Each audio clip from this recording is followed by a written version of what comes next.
Good morning, dear students. Myself Shiraj Singh Negi. I am from Shiv Shakti senior secondary school Jaipur. प्यारे विद्यार्थियों, आज हम कक्षा 12th के जो जीव विज्ञान विषय के EEG इलेक्ट्रोएन्सेफेलोग्राफी टॉपिक के बारे में विस्तृत रूप से अध्ययन करेंगे। तो शुरुआत करते हैं इसकी परिभाषा से। डियर स्टूडेंट्स, कक्षा 12th की टॉपिक EEG इलेक्ट्रोएन्सेफेलोग्राफी के बारे में आज हम अध्ययन करेंगे।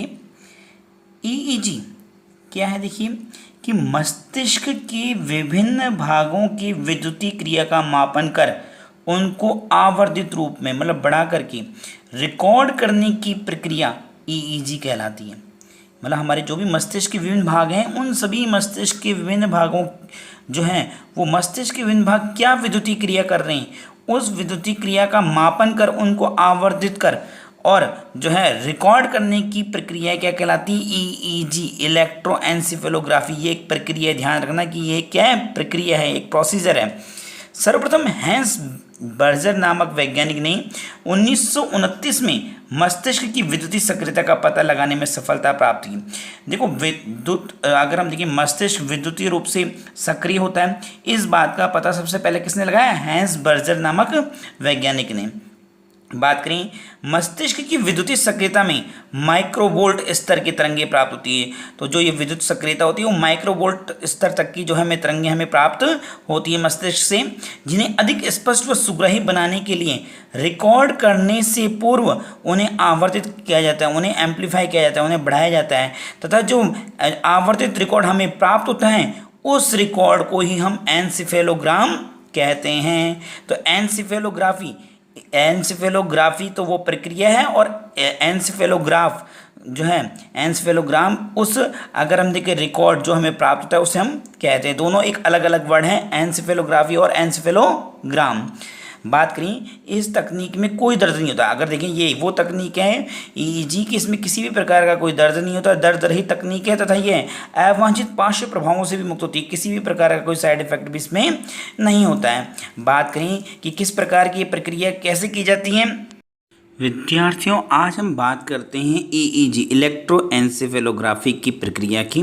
इस प्रक्रिया में 16 से 30 ऐसे जो छोटे छोटे जो इलेक्ट्रोड है, जैसे आपके सिर में दिखाई दे रही है इस डायग्राम के अंदर, इस चित्र में ऐसे 16 से 30 छोटे छोटे इलेक्ट्रोडों को स्कैल्प मतलब खोपड़ी की चारों तरफ अगर हम बात करें विभिन्न भागों पर लगाए जाते हैं इसी प्रकार से। और ये सभी इलेक्ट्रोड जो हैं, इन सभी इलेक्ट्रोडों को मुख्य यंत्र से जोड़ दिया जाता है। जैसे कि आपको इस डायग्राम में दिखाई दे रहा है, ये सारे इलेक्ट्रोड जो है यंत्र से जोड़ दिए जाते हैं और उन यंत्रों जो है ये इलेक्ट्रोड मस्तिष्क के विभिन्न भागों से जो विद्युतीय संकेत हैं उन विद्युतीय संकेतों को ग्रहण करते हैं और उन्हें उस मुख्य यंत्र तक जो है अगर हम बात करें पहुंचाते हैं। और उस मुख्य यंत्र तक पहुंचने के बाद उन्हें रिकॉर्ड किया जाता है। और इस संपूर्ण प्रक्रिया में अगर हम देखिए ये वो यंत्र है जहाँ पर उसको रिकॉर्ड किया जा रहा है, ठीक है। और इस संपूर्ण प्रक्रिया के अंदर अगर हम बात करें जो समय लगता है वो लगता है 45 से लेकर के 60 मिनट, लगभग 60 मिनट तक का समय इसमें लगता है। यहाँ देखिए इस चित्र में सिर में लगे सारे इलेक्ट्रोड जो यंत्र की सहायता से जो है रिकॉर्ड किए जा रहे हैं उन सबको। तो ये थी प्रक्रिया अगर हम बात करें EEG की। आज के समय में विकसित यंत्रों द्वारा मस्तिष्क के क्षीण चुंबकीय क्षेत्रों का अध्ययन भी संभव है। और जिस उपकरण या जिस युक्ति के द्वारा जो इन चुंबकीय क्षेत्रों का अध्ययन किया जाता है उसे हम SQUID, जिसका फुल फॉर्म है super conducting quantum interference device कहते हैं। विद्यार्थियों, जब हम EEG इलेक्ट्रोएन्सेफेलोग्राफी का अध्ययन करते हैं तो ये 4 प्रकार की वेवलेंथ अगर हम देखें तरंगे हमें प्राप्त होती है, जिन्हें हम जो है अल्फा तरंगे, बीटा तरंगे, डेल्टा तरंगे और थीटा तरंगे कहते हैं। अल्फा, बीटा, डेल्टा और थीटा। बात करें सबसे पहले अल्फा तरंगों की, तो इनकी आवृत्ति 8 से 12 जो है CPS मतलब साइकिल पर सेकंड होती है। और यह अल्फा तरंगे तब तक प्रदर्शित होती हैं जब टेस्ट के दौरान मरीज की आंखें जो है तो बंद होती हैं, परंतु मानसिक रूप से वह चिंतित अवस्था में रहता है, तब जाकर के अगर हम देखें अल्फा तरंगे उत्पन्न होती हैं। बात करें बीटा तरंगों की, बीटा तरंगे कब उत्पन्न होती हैं? बीटा तरंगों की आवृत्ति 13 से 30 CPS होती हैं और ये तब प्रदर्शित होती हैं जब आंखें खुली होती हैं तथा मरीज ने किसी दवा का सेवन किया होता है तो बीटा तरंगें उत्पन्न होती हैं। बात करें डेल्टा तरंगों की, तो डेल्टा तरंगें जो होती हैं इनकी आवृत्ति अगर हम देखें तो 1 से 4 CPS होती हैं। और अगर हम बात करें यह गहरी नींद, जब अगर हम बात करें पेशेंट जब गहरी नींद में होता है या फिर उसके सोने की स्थिति में इस प्रकार की तरंगें उत्पन्न होती हैं। और बात करते हैं हम थीटा तरंगों की। थीटा तरंगें जो होती हैं इनकी आवृत्ति अगर हम देखें 4 से 7 CPS होती है तथा यह ज़्यादातर जब झपकी आने की स्थिति होती है उस दौरान ये थीटा तरंगें उत्पन्न होती हैं। तो इस प्रकार से 4 प्रकार की तरंगें उत्पन्न होती हैं।